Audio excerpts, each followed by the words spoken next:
दिए, क्योंकि 245 सीट है।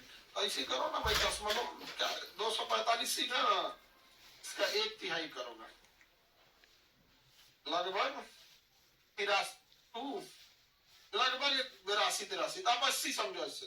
तो जो 1/3 सदस्य का इलेक्शन हुआ है उसका कार्यकाल कितने साल रखना है? 6 साल। तो क्या एक ही बार में 245 सदस्यों का इलेक्शन होगा? 1/3 यानी लगभग 81 सदस्यों का होगा। जो यहाँ इलेक्शन हुआ सपोज 2010 में, फिर ये होगा 2012 में, ये होगा 2014 में, और फिर जब 2 साल बाद यानी 2016 आएगा तब तक इसका 6 साल कंप्लीट हो जाएगा। फिर अगले 2 साल बाद इलेक्शन होगा 2018, इसका 6 साल कंप्लीट हो गया। फिर 2020 इसका 6 साल कंप्लीट हो गया। यानी लोकसभा का इलेक्शन बड़ी सिंपल है। लोकसभा का इलेक्शन बहुत ही सिंपल है। जितने सदस्य आएंगे एक ही बार में इलेक्शन करो, घुसा दो यहाँ पे, चलो चलो चलो चलो यहाँ पे 5 साल खत्म हो गए, जाओ जाओ जाओ जाओ 250 सीट है, यानी 245 सीट है, 81 को का इलेक्शन कर देते हैं। फिर अगले 2 साल बाद 1/3 यानी 81 का फिर इलेक्शन करेंगे, फिर अगले 2 साल बाद इलेक्शन करेंगे। इससे होगा क्या? 3 पार्ट में इलेक्शन करने से फायदा क्या होगा कि सबका कार्यकाल एक ही बार में खत्म नहीं होगा, सबका कार्यकाल एक ही बार में खत्म नहीं होगा। जैसे क्लासरूम में देखोगे 3 रो है, 1 2 3। अब जैसे सपोज कीजिए कि कोई बैच स्टार्ट होता है तो बैच खत्म होगा तो सबको जाना पड़ेगा। तो हम एक काम करते हैं, इस रो का एडमिशन हम लेते हैं जनवरी में, इसका ले लेते हैं फरवरी में, इसका लेते हैं मार्च में। अब बताओ सिलेबस खत्म होगा तो सब जाएगा? जिसका पहले खत्म हुआ वो चल गया, उसके बाद ये जाएगा, उसके बाद वो जाएगा। तो राज्यसभा को जानबूझ के इस तरह रखा गया है कि एक ही बार में न बुलाया जाए। तो राज्यसभा के सदस्यों का कुल सदस्यों का इलेक्शन है।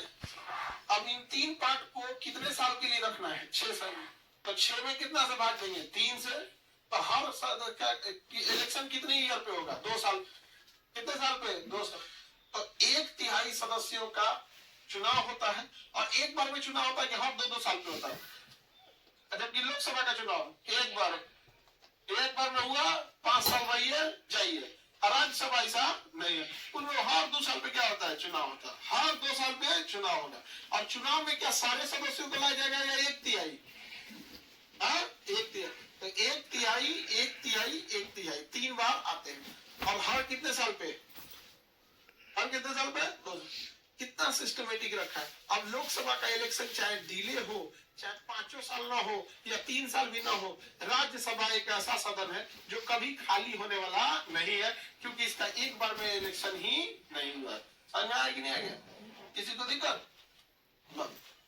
किसी का पहले किसी का बाद, और सिलेबस खत्म हो गया तो सब जाएगा।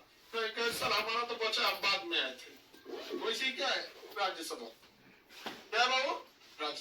तो राज्यसभा के सदस्यों का निर्वाचन प्रत्येक 2 साल पर होता है, और केवल 1/3 सदस्यों का अवकाश होता है, निर्वाचन होता है। यानी अगर कार्यकाल भी खत्म होता है तो सारे लोगों का कार्यकाल खत्म होगा कि केवल 1/3 का? फिर 2 साल बाद 1/3, फिर 2 साल बाद 1/3। मतलब जो इलेक्शन जितने लोग का होता है उतने लोगों का कार्यकाल भी तो खत्म होता है। तो लोकसभा का हर 5 साल पे चुनाव हो रहा है, अर्थात लोकसभा के सभी सदस्यों का कार्यकाल हर 5 साल पे खत्म हो रहा है। समझ में आया कि नहीं? तो क्वेश्चन ऐसे नहीं पूछेगा, थोड़ा घुमा के पूछेगा। कहेगा कि लोकसभा के सदस्य कब अवकाश ग्रहण करते हैं, मतलब छुट्टी कब लेते हैं? 5 साल बाद। लोकसभा के सदस्य कब अवकाश ग्रहण करेंगे? 5 साल बाद। समझ आ गया? राज्यसभा के सदस्य कब अवकाश ग्रहण करते हैं? 2 साल बाद सब लोग। एक इसमें दोनों बात बोलिए।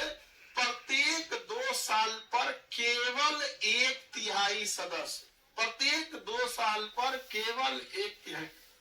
इसका मतलब हम ये कह सकते हैं कि लोकसभा जो एक हाउस यानी सदन है, इस सदन का भी कार्यकाल 5 साल, और इसमें बैठने वाले लोगों का भी कार्यकाल 5 साल। समझ नहीं गया? लेकिन राज्यसभा में बैठने वालों का कार्यकाल 6 साल, लेकिन राज्यसभा एक सदाबहार सदन है, हमेशा कोई ना कोई मिलबे करेगा उसमें। तो बताइए लोकसभा का कार्यकाल 5 साल, और लोकसभा में बैठने वाले का कार्यकाल 5 साल। राज्यसभा का कार्यकाल हमेशा कोई ना कोई मिलेगा, लेकिन राज्यसभा में बैठने वालों का कार्यकाल 6 साल। समझे? दोनों में अंतर समझ आ गया कि नहीं आ गया? लोकसभा का कार्यकाल, राज्यसभा का अनंत, राज्यसभा का अनंत, लोकसभा के सदस्य का, राज्यसभा के सदस्य का